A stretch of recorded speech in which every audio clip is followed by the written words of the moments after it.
నమస్కారం. ఈ మధ్య ఒక రాజకీయ నాయకుడి పుట్టినరోజు వేడుక జరిగింది. అయితే ఆ వేడుకలో జరిగిన కొన్ని సంఘటనలు అభిమానం హద్దులు దాటితే ఎంత ప్రమాదకరంగా ఉంటుందో చూపించాయి. దీనిపై వచ్చిన ఒక ఆర్టికల్ ఏం చెప్తుందో ఈరోజు మనం విశ్లేషించుకుందాం. పదండి విషయంలోకి వెళదాం. చూడండి, ఇక్కడ రెండు రకాల దృశ్యాలున్నాయి. ఒకవైపేమో సంస్కృతిలో భాగంగా చేసుకునే కేక్ కటింగులు, అన్నదానాలు, సేవా కార్యక్రమాలు. కాని మరోవైపేం జరిగిందంటే పొట్టేళ్లను నరికి వాటి రక్తంతో ఫ్లెక్సీలకు అభిషేకాలు చేయటం.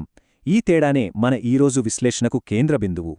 ఈ సంఘటనలన్నీ జరిగింది మాజీ ముఖ్యమంత్రి వైఎస్ జగన్మోహన్ రెడ్డి గారి పుట్టినరోజున. అయితే సాధారణంగా జరిగే సంబరాల్లా కాకుండా కొన్ని చోట్ల జరిగినవి మాత్రం ప్రజల్లో తీవ్రమైన ఆందోళనను రేకెత్తించాయి.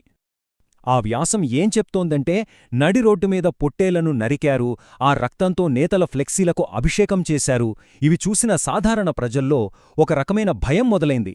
అసలు మన సమాజం ఎటువైపు వెళుతోంది అనే ప్రశ్న తలెత్తింది. ఇక్కడే అసలు ప్రశ్న మొదలవుతుంది. ఈ పనులను ఏమనాలి? ఇది నిజంగా అభిమానమా, లేకపోతే హద్దులు దాటిన ఒక రకమైన ఉన్మాదమా? ఈ వ్యాసం ఈ ప్రశ్నకే సమాధానం వెతికే ప్రయత్నం చేస్తుంది. ఆర్టికల్ సూటిగా అడుగుతున్న ప్రశ్న ఇదే: మన సంప్రదాయాల్లో హింసకు చోటు లేదు కదా?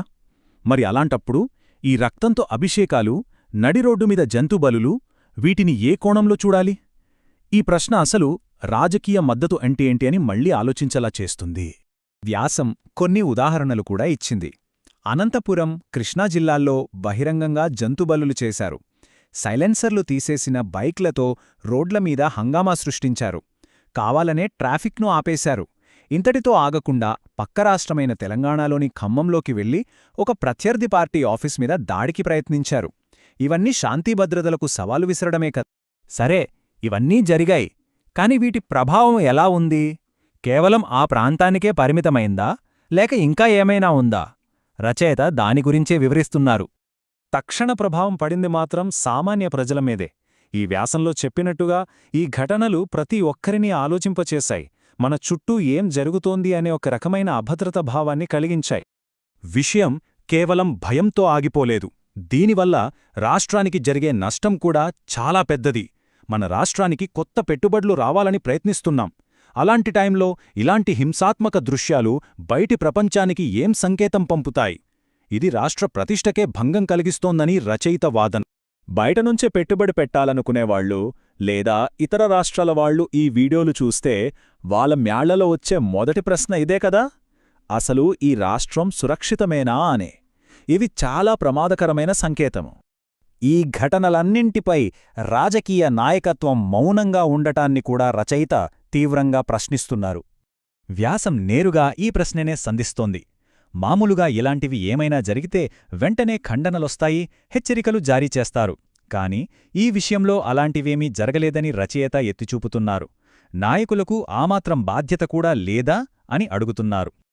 నాయకుల ఈ నిశ్శబ్దం ఎన్నో అనుమానాలకు తావిస్తోందనే వ్యాసమంటోంది.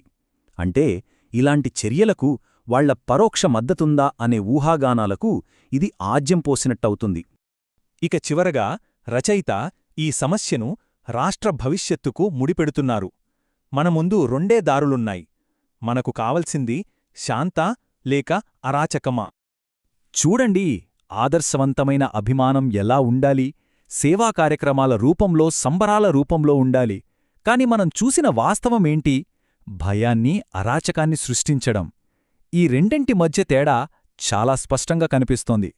రచయిత విశ్లేషణ ప్రకారం హింస, అరాచకాలతో బహుశా తాత్కాలికంగా కొన్ని రాజకీయ ప్రయోజనాలు పొందొచ్చు. కాని దీర్ఘకాలంలో ప్రజలు దీన్ని ఎప్పటికీ ఒప్పుకోరు.